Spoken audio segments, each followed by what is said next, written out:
Mga kasayan, magkakabit tayo ng time voltage mini 3. Ito siya, oh. Yung pinaka ano niya, brand niya. Kakabit natin, bali 3 in 1 na to. Meron na tayong voltmeter, meron na tayong time clock, tsaka meron tayong ano, yung temperature.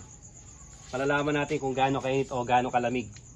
Tulad ngayon di December, medyo malamig. Ito siya, oh. Bali ito, ilalagay natin to 3 wires to. Meron siyang kulay red, green, saka black. Hanapin natin sa dalawa kung alin dito yung ano, yung negative sa dalawa na yan. Tapos dito natin siya pinwesto. Kahit anong motor to po pwede, ha. Sa iba, halimbawa iba binubutas nila. Ito kasi may kasama ng tornilyo to, eh. Halimbawa sa board binubutas ng tornilyo, tsaka ilalagay ito kasi iipit lang naman siya. Ito yung pinwesto natin, oh. Naglagay lang tayo ng dalawang cable tie. Diyan natin siya ipupwesto. Saktong-sakto naman sa susian, di naman siya makakabala. Tamang-tama lang sa ano. Tapos ganito yung forma niya, oh. Mukhang medyo makapal naman, di na tayo magduduktong ng wire. Pag manipis siya, duduktungan natin ng wire para mas matibay. Ayan siya, oh. Parang ano yan, parang kumbaga sa kon, parang sinukat. Saktong-sakto lang yung ano niya. Sub natin dito konti para pumasok yung wire sa gilid.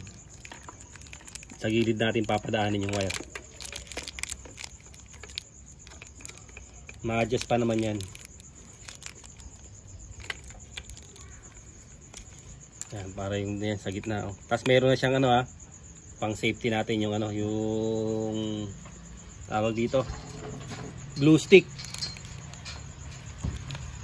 Yan, diyan dadaan yung ano, yung wire sa gilid pagka nalak na natin. Kailangan na natin maikanal siya. Yan, nag-click na siya. Okay na. Nakalak na siya ngayon. Ayan, dito natin siya ipapasok. So naka-ready na to. Nakabaklas na yung ano niya, yung pinaka head niya para mabilis lang tayo. Tapos hahanapin natin dito yung live wire, yung red. Ito yung live wire, yung red. Ito yung accessory wire, yung solid black, hindi itong ano, kill switch tong ano, yung may lining na puti. Itong kukunin lang natin, itong tatlo na to. Solid red, solid black, tsaka solid green.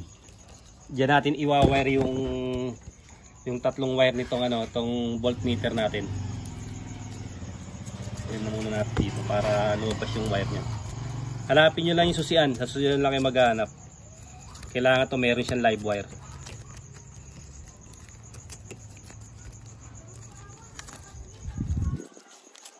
Yan, ito siya. Tanggalin muna natin para mas madali natin siyang i-wire. Ito yung kukunin natin, yung tatlo na yan. Ang gagawin lang natin, hanapin lang natin yung ano nito, yung negative, para makuha natin yung dalawa, yung dalawang main supply niya.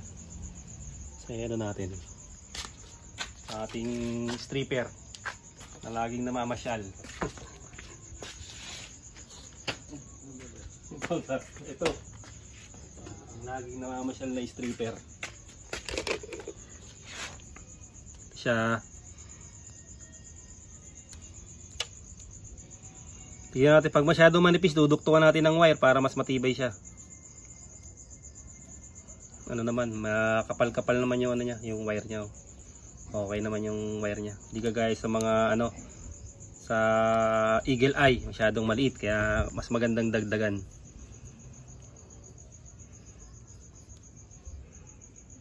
Red to red lang tayo dyan. Tingnan natin kung red to red, green to green. Pagka sa Honda kinuha yung kulay nito, okay na. Kasi itong mga Euro, Rusi, parehas lang yan. Parehas lang siya ng color coding.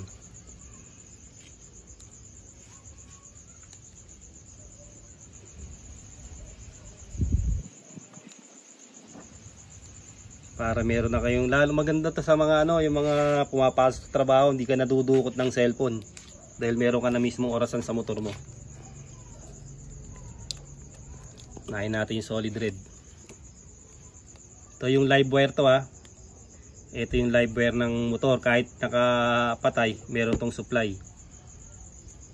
Solid red. XRM, Wave, Rusi, Motor Star, pare-parehas lang siya. Nahin na natin yung red.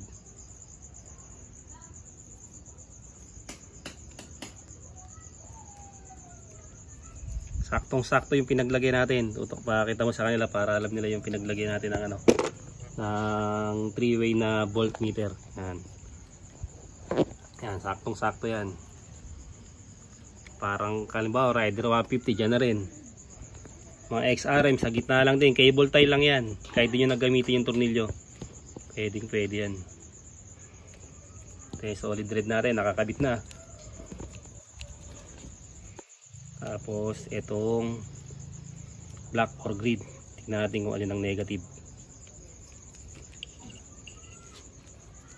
Nahin muna natin negative para makapagpalbas tayo ng isang ano, ng isang sa voltmeter. Makakuha na tayo ng ano, ng supply.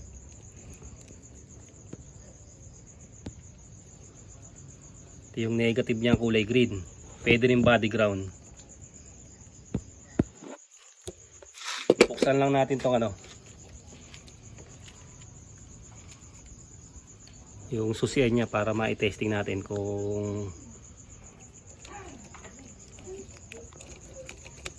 alin dyan ang negative at positive. Siya. Buksan natin.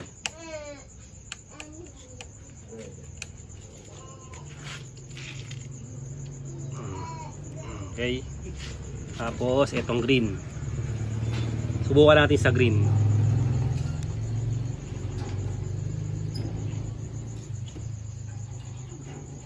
Wala pa.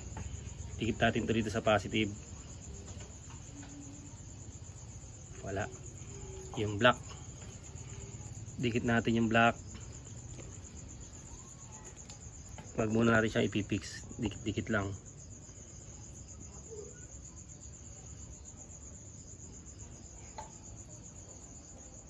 Wala pa rin.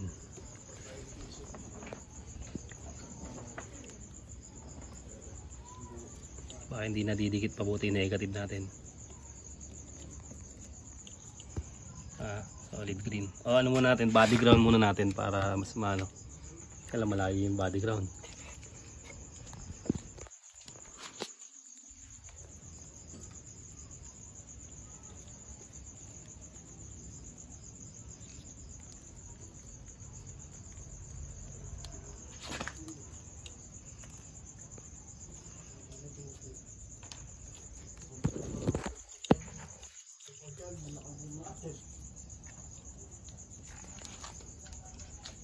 Yan, tapos pag pinindot natin siya, ito yung oras. Pipindot tayo, voltmeter 12.5, temperature natin 24 degree tayo. Bali ang negative na nakita natin, Honda to, green to green. Okay, color coding. Ito, ipipix muna natin siya. Pain muna natin para walang grounded. Color coding, Honda yung color coding nitong ano na to. Hindi lang siya nadikit mabuti.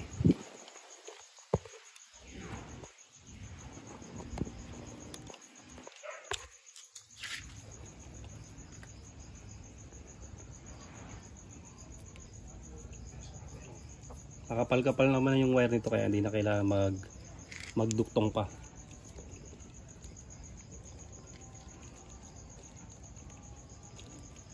Punta lang kayo sa susian para sure ball.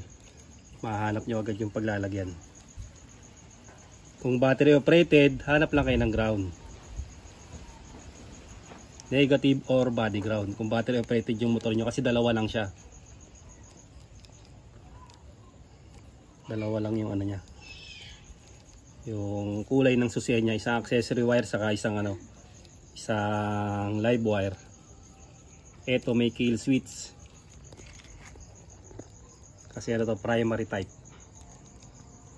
Pero naka na rin siya, naka battery operated na rin to. Okay. Black na lang.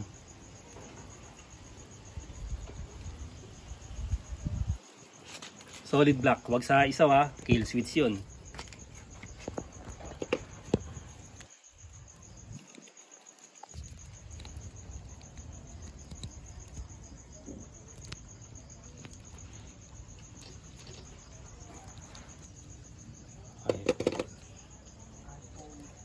Black to black, green to green, red to red.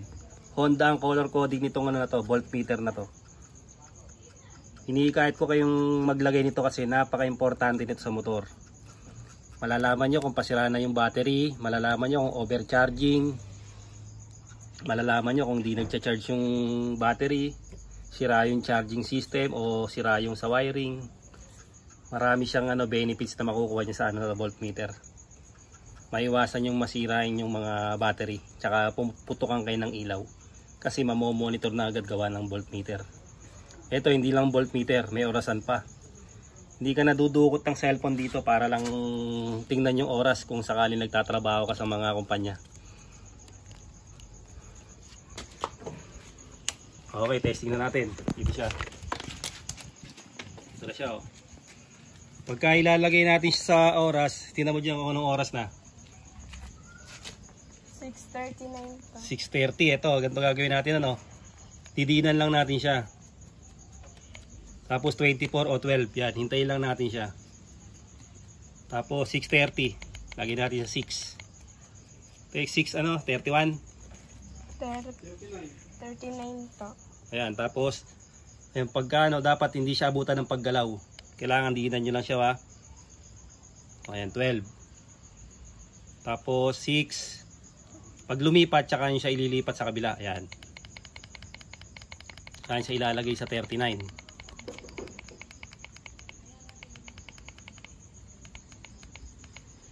Tapos hintayin nyo naman siya.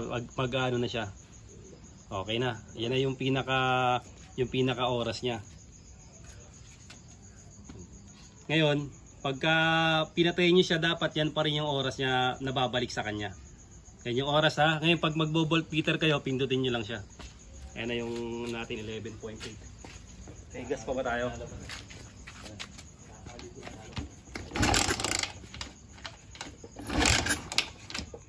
Ayan kasi pagsipa nyo pa lang, malalaman nyo na kagad yung yung na nagcha-charge siya pagsipa nyo pa lang kahit di umandar yung motor. Ayan o. Kasi tumataas na kagad yung voltahe niya. Natutuyuan yung tormods natin. Tapos temperature, eto siya. 24 degree tayo kasi malamig ngayon eh. Tapos orasan 6:39 ano. Ngayon papatayin natin yan. Papatayin natin yung orasan na yan. Kailangan pag pinatay natin yan, pagbukas natin yun pa rin yung oras niya. Ibig sabihin tama yung pag setup nyo. Hindi na kayo magpipindot kasi nakasetup na yung orasan nyo dyan. Kaya, ngayon nakapatay na yan. Tapos bubuksan na natin siya. Ayan siya kasayan. Naging 6:40 na siya ngayon. Yung oras niya tamang-tama. Ibig sabihin tamang-tama yung paglalagay. So dito, balik dito, tutok mo rito.